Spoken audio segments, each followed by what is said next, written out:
Hello, my name is Scott Manningham, and welcome to another episode of Unconventional Conversations. This conversation takes place in Atlanta, Georgia, with one of my good friends, Uriah Gilmore. He's an awesome dude. His energy speaks for itself. There's not much more that I have to say except for this is an old time friend, and I'm thankful that he sat down with us, and I'm grateful that I'm able to share this conversation with you. I hope you learn from it as much as I did. Talk to me.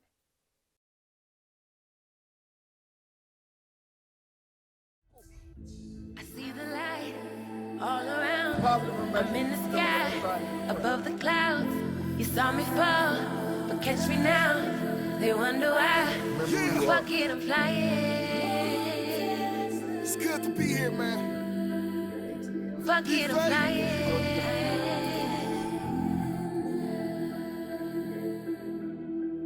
Yeah, I know your situation seems depressing. Know that in every situation there's a lesson to be learned. Let the roof burn, let the drain flow. Take a second, let these suckers know they can never hold you down. Shit, they never held you up. I'll show you the other spot. So this is like the main lobby over here. Then they also give us our own conference room that we can use whenever we want. So we can have meetings up here too. Like, we could have set up in here if we wanted to, but a lot of times it's just too much room. Too much room at one time. But we could have set up in here too. That's the skyline of ATL. That's the Georgia Dome, Mercedes-Benz Stadium. I'm trying to see if I can show you where the helicopter's from.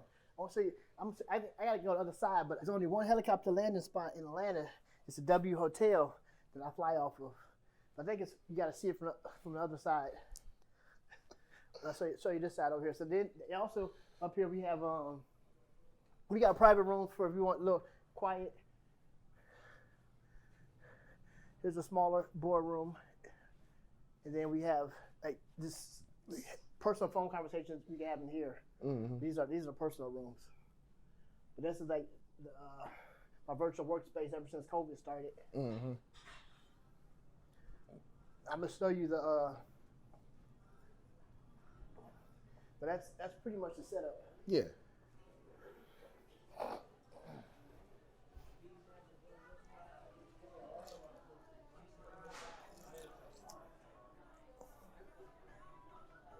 Okay, Uriah Gilmore from Cleveland, Ohio, born and raised down here in the ATL. All right, table food, fellas. I'm gonna get y'all some cigarettes. I'll be right back. All Cheers, right. man. Cheers. What is it that you do? I'm a real estate broker, private equity fund manager. So I sell properties and I raise capital. You make money. I'm, You make money. Exactly. Well, Atlanta is a city that allows entrepreneurs to thrive. So I came down here, and if I tell people, I put it in a nutshell, Morehouse polished me. I took the Cleveland hustle and got polished and then made money. Mm-hmm. So I came here with hustle, then school polished up my hustle, and then I got to work. Mm-hmm. How did they polish it up? Is it simply because the connections, the circles I got put in? I mean, friends or parents might be presidents or Coca-Cola or might own Disney World. So I got put in an environment of other people who thrived, but had connections that I didn't have, but also taught me the grammar, the language. So at Morehouse, it polished me up from the East Tech. Yeah, East Tech is it's the high school that we both went to. A lot of us went to. You went to because you was smart as hell when it came to the robotics. Was it the robotics stuff? Yeah, they busted me down there for engineering, and I met the Down the Way crew. Mm-hmm. I learned about Down the Way. Yeah, there was a couple shorties that showed me mad love down there. They protected me. The lady protected me down there. They was like, leave that little nigga alone. Right. Leave my little boyfriend alone. So it was for the women that I made it through there. But no, I mean, I think it was more than that. Like, you got this air about you that's just positive energy. My logo down here is like the smiley face. So even with real estate, I went into the most distressed areas and told them smile. Like it ain't the end of the world. You losing your house, but you can get up again and buy another one tomorrow. So like I went to people who were it depressed, sorrow, like it was the end of the world for them. And I kind of showed them that, hey, the world's not ending, and for that, they became loyal and came back to me when things picked up. They came back to me about something else again. Do you think that going to East Tech had an education of its own for you? Do you think that it showed you like how to move around in kind of those more difficult areas as well? I would say East Tech allowed me to understand the different classes of of humans, of the different layers of like middle class, inner city, and poverty. So Right. I had to like, step out of the middle class, because I mean I was like maybe a step underneath the middle class. But I had to come under the middle class to go even to see that, hey, we're not actually royalties. Like there's levels Right. above that, which I didn't know, because it was like, hey, I just always thought that was normal. Right. But it wasn't until I went from Middle class. to going to like, they would say Donaway was a PJs, I had nothing against it. It was just like it went to like a whole nother, hey, I wasn't raised in this bluff with y'all. It wasn't like Longwood, or you had Right. to say like each neighborhood had their own like Right. own family, and it was Right. like, hey, you're You're not from this family. Yeah, right. So I had to learn like the intricacies of people growing up and having their family within where they grew up. Right. I grew up 128, but we didn't have like the 128 crew. Right. Like that wasn't Mayberry or nothing. It just, You're right. I had life with my dad, Okay. and then I had life with my mom, which that shit was like a carbon, like it wasn't a copy, it was the exact opposite of each other. Okay. And that helped me to navigate a lot of different places. So that's what I'm asking. So having both parents together definitely helped out. It changed. Like it gave me my morals and my balance. We kind of had the house that people came to, and I had at least 3 people died on my porch growing up. Like when something happened, they got shot. They came to the pastor's house. They came to the preacher's house. They came there for shelter. Like they came banging on the door at 2 o'clock in the morning. And I remember being a little kid seeing ambulances coming. Like they leave an ambulance, and sometimes the next morning they lived. One lived, 2 died. But like it was like we were known as that. the safe space. Yeah, the safe space. Damn, I just found that out. Yeah. Tell me something else I don't know. 3 people done died on my porch. It's like just random long nights, and it's just like I remember 3 banging on the door and gunshots. Next thing I know, I mean, I found the gun in the backyard the next morning one time. Me and my brother playing with it. I almost killed my brother. I didn't know it was loaded. Right.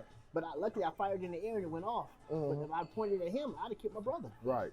And that, my kind gentlemen and ladies, that is middle class in Cleveland. Let's go to school, yeah. John Adams. That's what I thought I was loving. I was feeling it. I knew people there. That was like our typical school we were supposed to go to.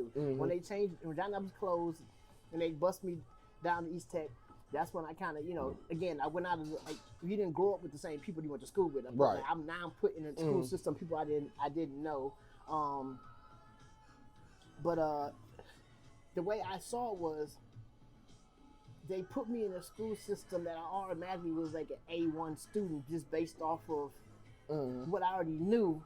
I was already like, I can't how to explain it. Where I say I came in at the point where all I do is show up and I had a 4.0.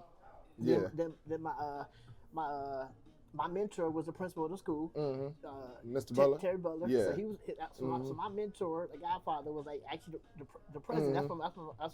That's why my parents sent me down there, because they know he would take care of me. Shout out to Mr. Butler. Mr. Butler all day. Right. That kind of gave me in my base. I felt like I had someone I could always go to there. But yeah. Were you ever challenged in school, period? I mean, math and science came natural. I was a math and science like guru or genius, Right. so like that always came natural. But it was always an English or foreign language. And again, I could barely speak English, so how can I speak another foreign language? Right. That's always my joke to people. Like, listen to me. You think I barely got English down? Let alone you gonna give me French or Spanish? Do you talk fast like this when you're in your business meetings? Pretty much. Yeah, it don't change. It's always like some older people slow him down because he's talking fast. He's trying to hustle me. He's Right. Trying to he's trying to get something from me. People who actually understand the business, like, no, he got so much on his brain. he can't get it out fast enough that he just is trying to talk about so many different things because my brain moves at like 10 miles an hour.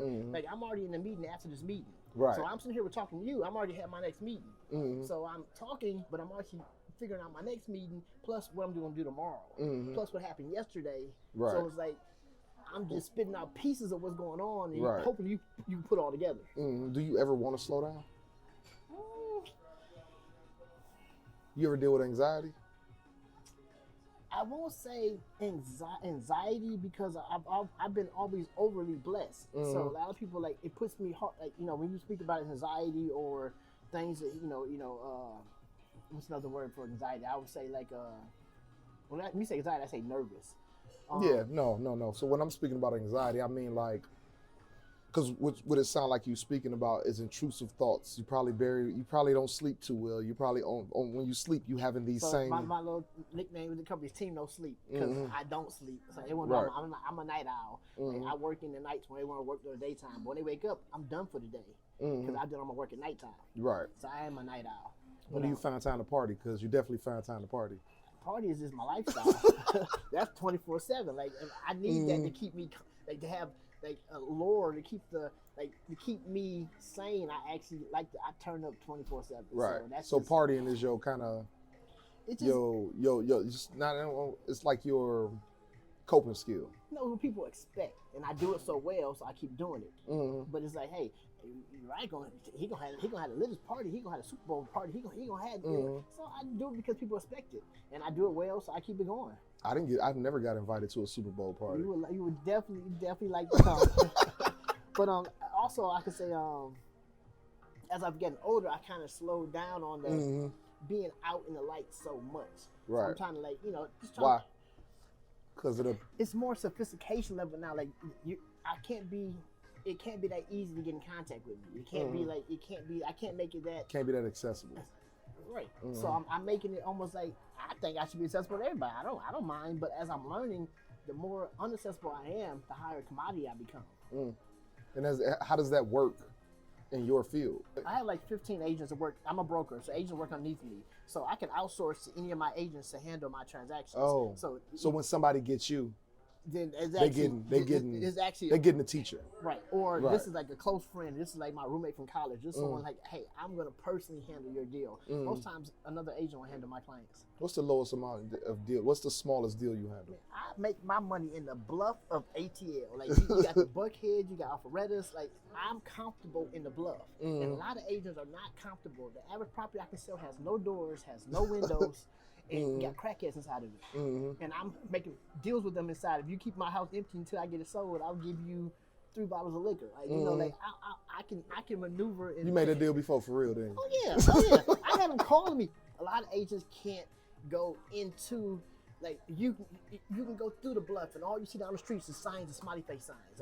Like it was like I repainted the inner city and just said, hey.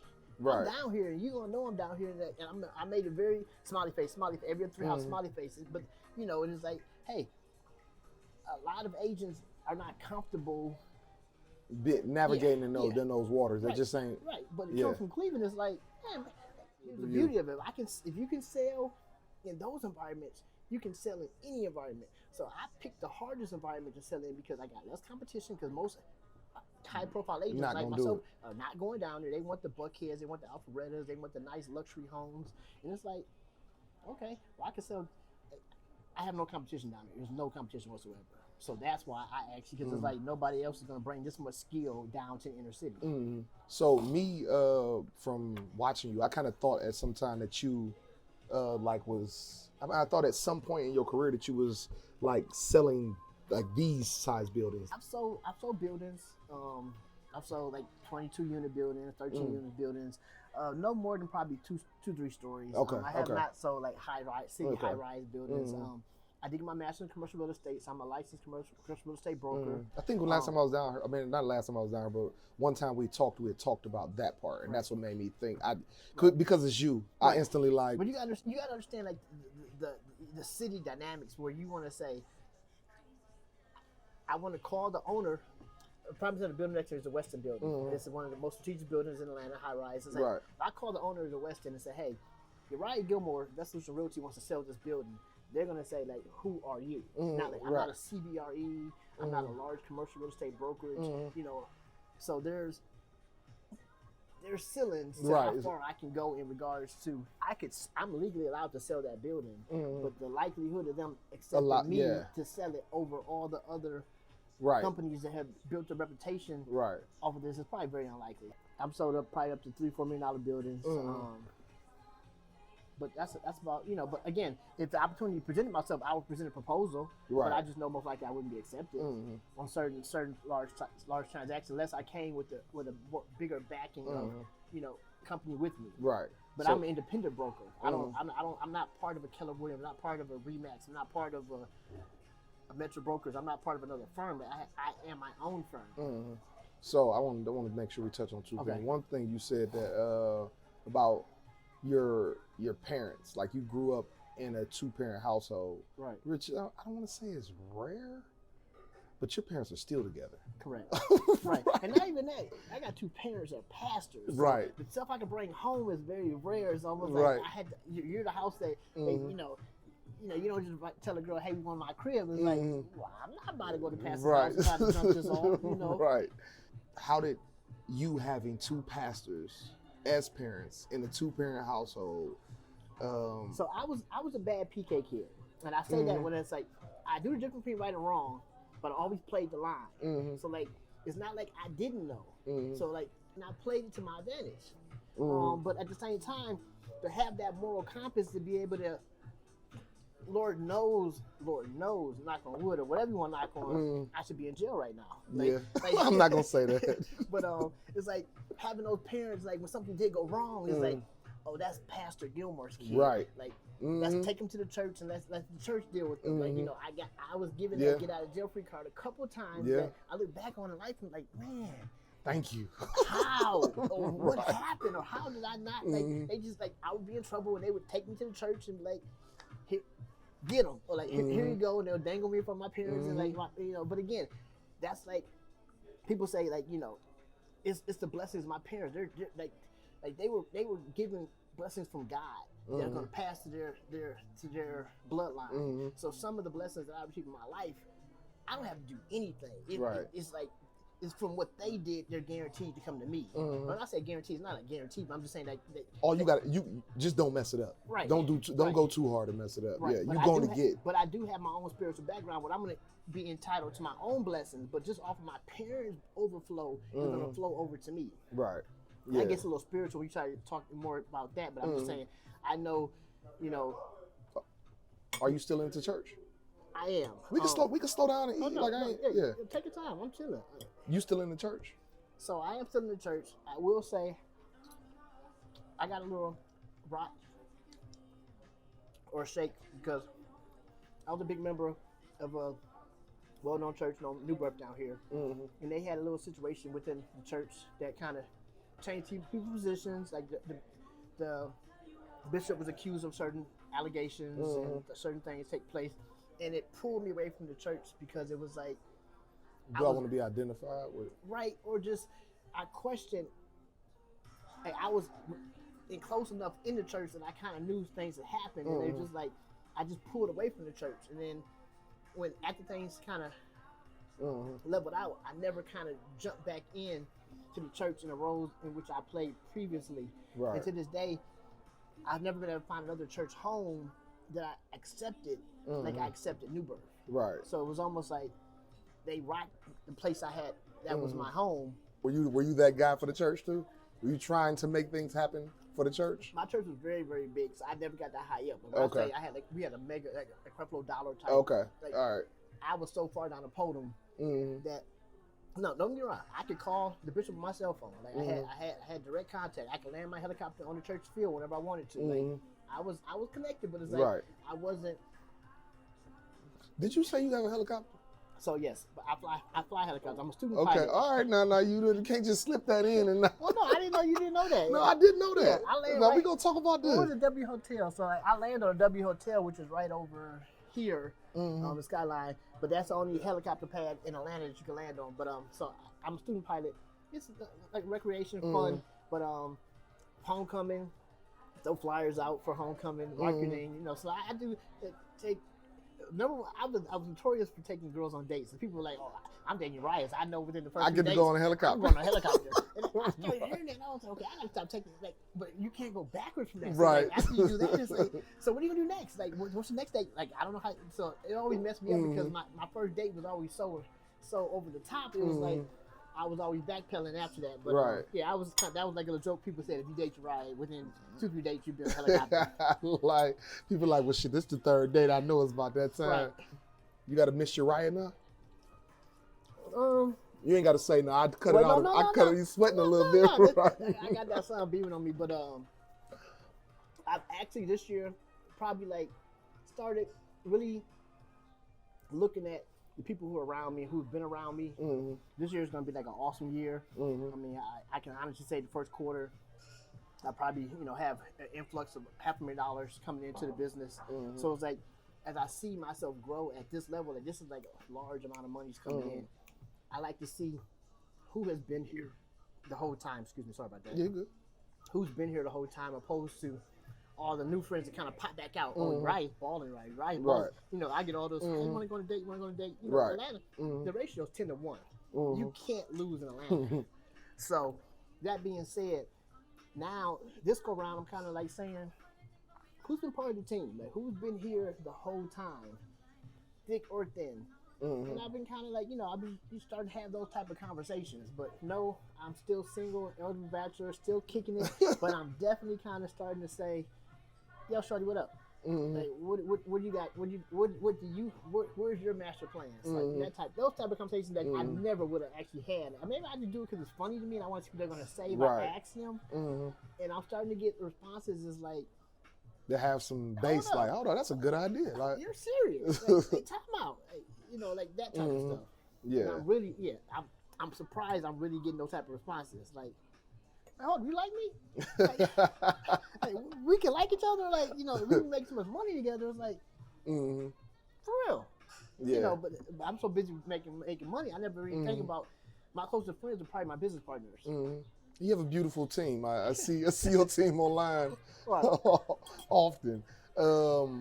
What are you like? Y'all been doing a lot of stuff with in reference to building back Atlanta. I can't remember the exact wordage of it. Okay, so and doing stuff with. Go ahead. Urban parts of town. Like we again back in the West End or in the west side of town. Doing community projects where we bring in 150 units, or we're doing affordable housing. But basically, again, I'm not going out to the Buckheads. I'm not going out to the Alpharettas. I'm not going out to the suburbs. I'm bringing my projects back to the hood and finding neighborhoods, a part of town we can get a whole block and rebuild the whole neighborhood. So, but also you're doing some stuff like inside of like politics a little bit, right? I'm seeing that. I'm seeing signs of it. I'm not saying that. What I'm learning is, okay, politics is very, very tricky. Right. But the longer you stay involved in Atlanta, you inadvertently become, you run into politics. Right. So you are not a politician. I'm not a politician. Okay. However, all my clients are or have been associated. Or will be. So like my circle, like a prime example, my fraternity brother ran for mayor of Atlanta. One of my clients I might have sold 5 properties for ran for mayor of Atlanta. Or maybe let's say when I sold properties to was a mayor of Atlanta. So like I happen to have been around and selling so long in the circle. that I'm in the circle, but don't really take advantage of the circle because that's just not how I operate. But it's just like I happen to have connections with people who are right. You invited to the parties, you hanging out, you making faces, you really cool with people, you move a little. But the key is I don't want anything. So when I'm there, it's like, oh, that's Uriah. He's cool. Let him in. Let him let people in because I don't have no underlying. Will you sign off on this or will you give? You just having fun. And that's why I think I feel like I'm accepted because like behind most people when they come to those type of events, it's like I'm writing a check, but I also want you to. Right. I'm writing this, or I want you to do this, or I want you to sign or approve this. I truly come to that's my friend, and I'm gonna turn up for you. Right. And we gonna turn up for you. Right. Yeah, and I definitely see that. Right. What is this like? What is the secret? What is like some of the secrets? Like that's one of them. Like you go in, you want nothing, you don't want anything from anybody. Like so, what are some of the other secrets to your current level of success? And I'm saying current because I don't think there's no real ceiling for you. Right.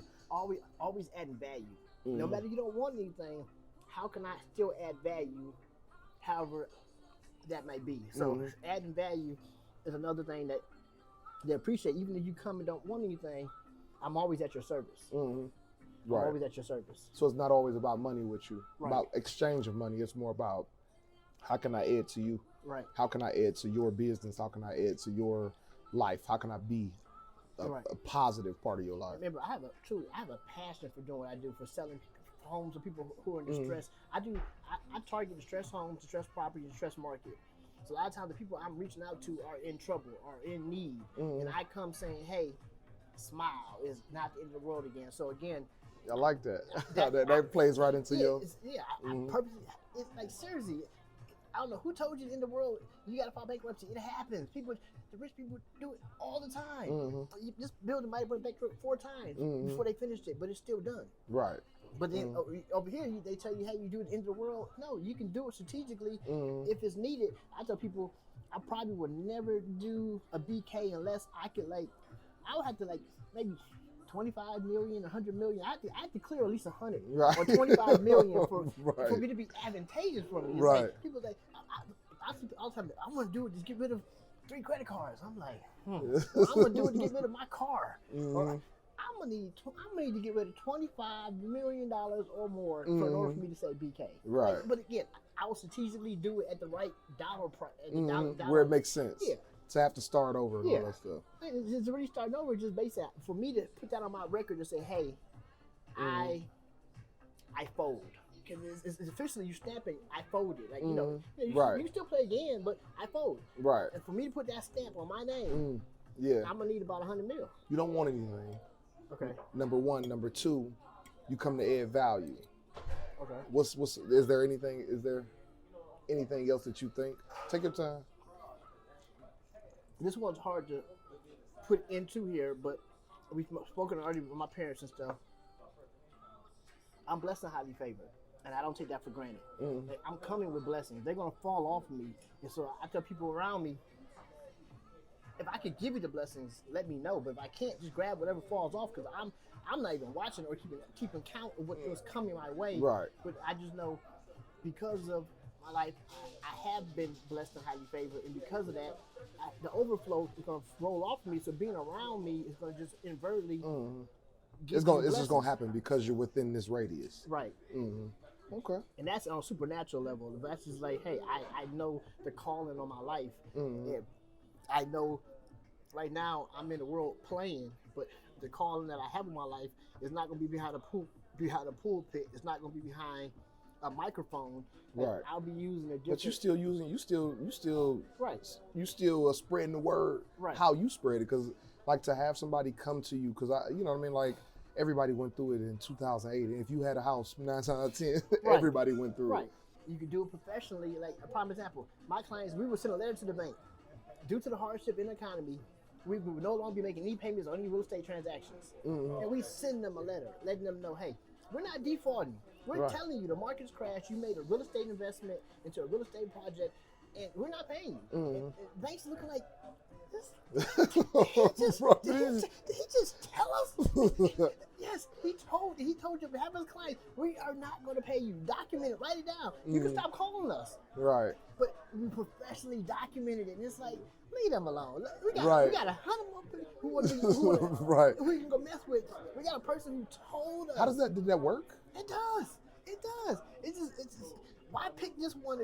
Literally, he documented why he's not going to pay, and everything he has to explain is legitimate. You made a real estate investment. You gave a real estate loan. The real estate market has crashed. It's a national disaster, like a natural catastrophe. It's just You will no longer be being paid.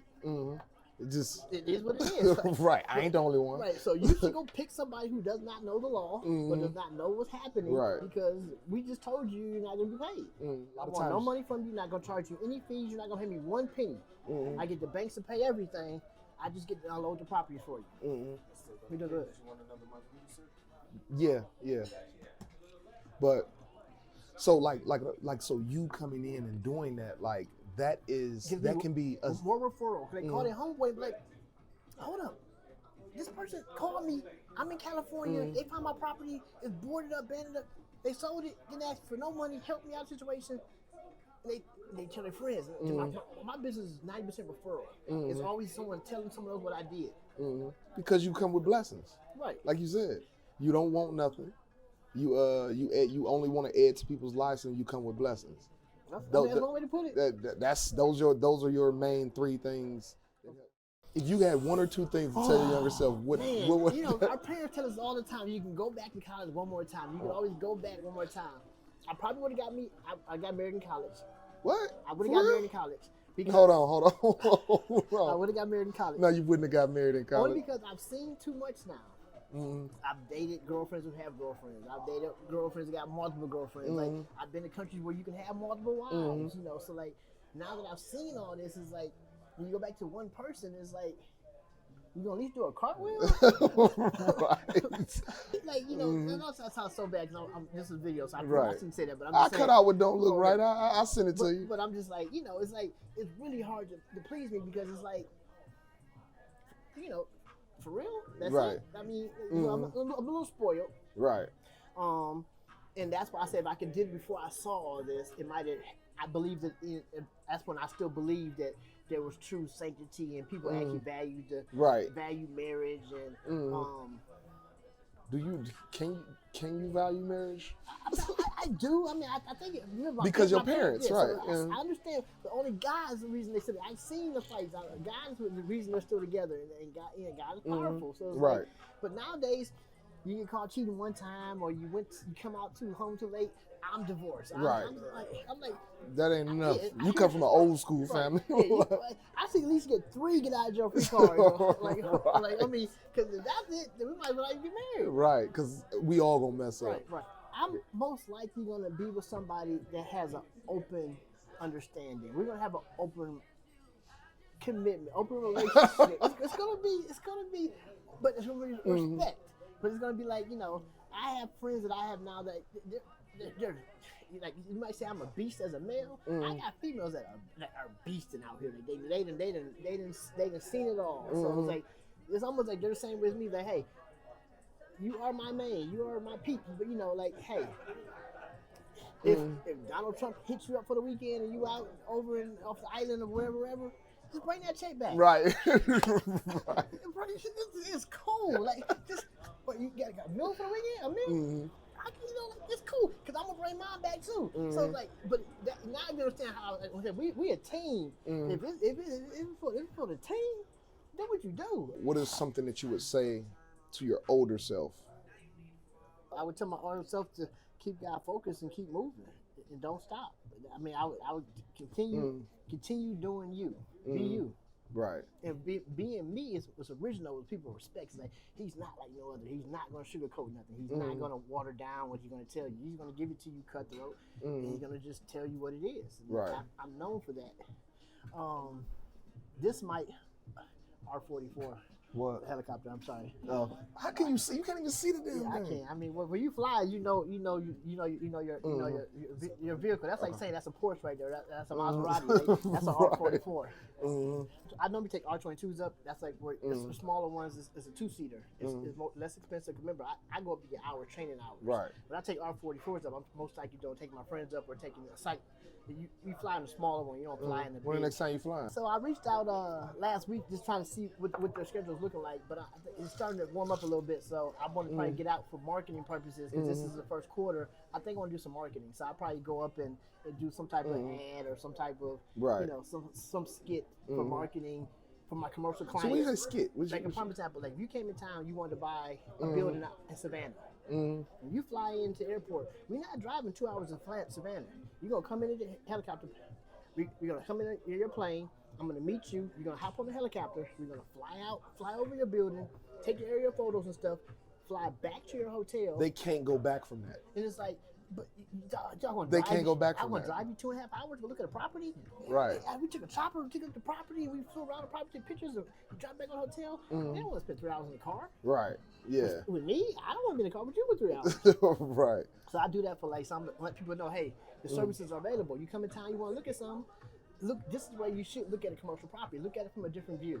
have a different Right. perspective on how you buying this building. When you look at it from up top, you'll never think about it the same way you think about it when you're driving around. Like probably you look down at the building right now. These buildings you look down at, Yeah, they you look probably different. wouldn't think the same when you're driving in front of it. What is the one thing that you think has changed your perspective and made you able to see this, to see yourself here in the Commerce Club, and like, Okay, so this somehow it's tied me into.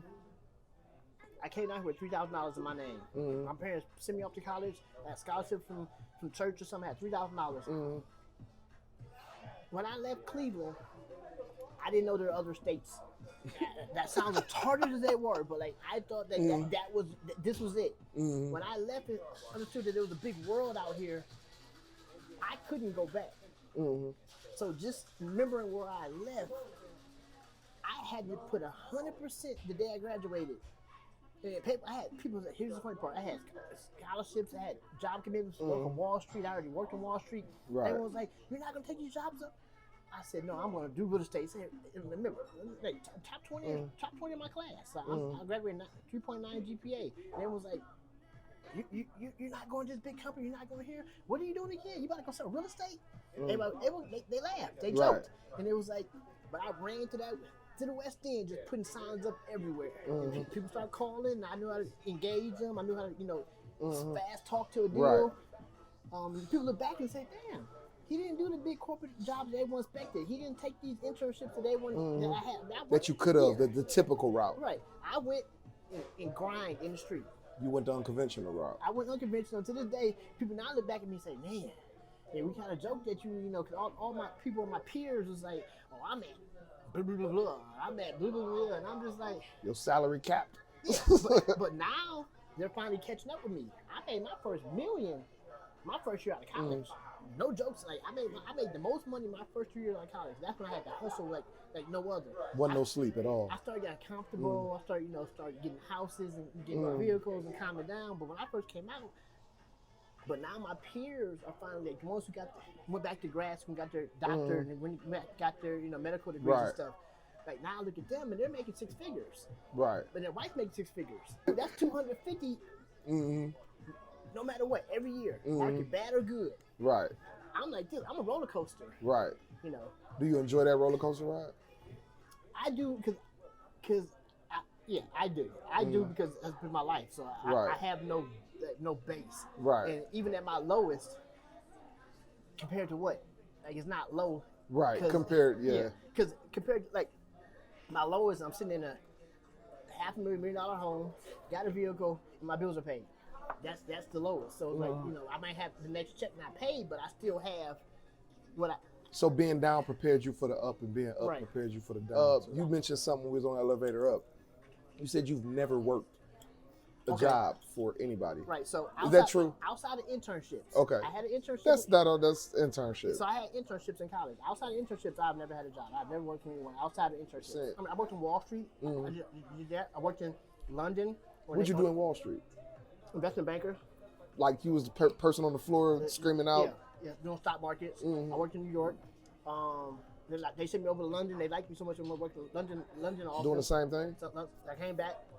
How long were you in London? For a whole semester. I just studied abroad program and worked. So you were in college while you were on Wall Street? Yeah, I did a study abroad program where I went overseas to take up school. And the company I worked for wanted to retain me, so they gave me a scholarship and allowed me to use that to work in their London office. I worked in their London office. The funny part, the people in London was spied from the States. They thought come to tell on them. So they basically stay out the office. I traveled the world. I went to Germany, Ireland, Scotland, Wales, Amsterdam, Switzerland. Bet you had your way over there. Every weekend, I was in another country, and I'm in a real world house. Only black person. All these rich people I live with, who daddies own Disney World and own us. So like I was that black. Hey, go out with me and keep them from beating me up. I was that kid. And I was like, okay, but then but I had the money. They sent me over there with like $10,000. So I'm like, college student, $10,000. I had to spend it in the whole semester. Every weekend, I'm in another country. I live. That's when I got to travel and understand there's a big world out here. So when you went over there, for a study abroad, and even though you did kind of still study, but you studied people, and that's still your business. Your business is people. So I took a global marketing when I was over there. So I learned about global. So marketing was always marketing and finance is my major. So numbers and ability to market myself. Right. So I got over there. I took up global marketing, which allowed me to understand global markets, not just American, not Ohio market compared to Atlanta market. So that's what I was taking up over there. Yeah, that's huge because a lot of times when you get stuck in a certain situation and you're there and you think you're huge, then you go to the world and it's like, oh shit, we feel just as small as we feel like sitting on top of this building. Like, oh, we're not that damn big. But then I learned stuff too because I have another fund called Global Fund and Exchange. I have investments in realty, my real estate brokerage, and I have Global Fund and Exchange, which is my private equity arm, which is basically a black bank. They also know on social media we call duffelbagboys.com. A lot of my clients. That's yours? Yes, that's mine. A lot of my clients are like industry or rappers or artists, and everyone thinks that, So if I'm in a club, I'm trying to get your business. I don't say, hey, how you doing today? I want you to go to my website and go what's up with it? Go to duffelbagboys.com. Right. Oh, yeah, duffelbagboys.com. I got you. I'm going to check it out. They remember it. But I wouldn't say go check out Global Fund Exchange. You're looking like, Global Fund and who? So it's like, it's more, it goes. It caters to that community, to that population. But at the same time, people are like, oh my God, you're right. It's just so duffel bags. Oh my God.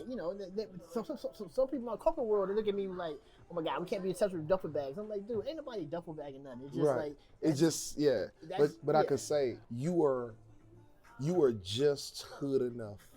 And just smart enough to where nobody really puts you off, like nobody really put off by you. Right. You can walk into any room and be accepted in any group. So I tell people my money is hybrid money. When I go look for people who invest in my company, I don't go to the big people who got $1 million accounts and stuff because they got Prudential Financial. They got their own private equity people who do their funds for them. I help people. I'm a concierge banker where you'll say hold on. You're a banker, a real estate broker. Right. So my company is called Global Fund and Exchange. Duffel Bag Boys. Yeah. So you can go to the website, duffelbagboys.com or globalfundexchange.com. I know how to deal with those type of clients where it's like, hey, look, I know you just want something that's going to be a solid guarantee. Have your money here when you get here. I know what you're looking for. They need an agent who understands how to talk to them without actually saying none of that. Well, look, I got something for you. You said something to me one time. This was like a couple years ago, and now this is like a little bonus for you because I know something you wanted that I couldn't quite help you with, but I want you to understand why I couldn't help you. You might want to get a chicken wing for this one. I don't eat chicken. Okay, gotcha. All right, so you asked about being depression and how it affects people at this level and how it could affect me or hasn't affected me. And a lot of people that I know have been affected with depression or thoughts of suicide or tried to commit suicide. Unfortunately, I've been blessed enough that I could never even fathom the thought of it because of how blessed I have been. Now you get a better look. That's an R44. Your ass all over the place. Right, So go ahead. Just so you get a better look. That's an R44. Okay, but because of how blessed I've been in business, like I would never had a reason to think of those type of thoughts or those type of demonic spirits. Right. However, I've had family and I have friends around me that I actually went to go visit in the hospital, had committed suicide or had tried to commit suicide, and it's real. And it's something that people should understand that, hey, we actually started from nothing. So if you took all of it, it's like, okay, I'm supposed to be mad that I had nothing, that you took me back to where I started from. Right.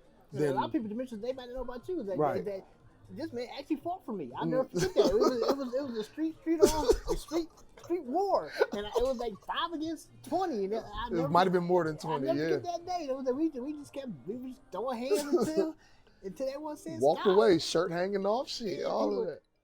That was a hell of a day. Razor blades, man.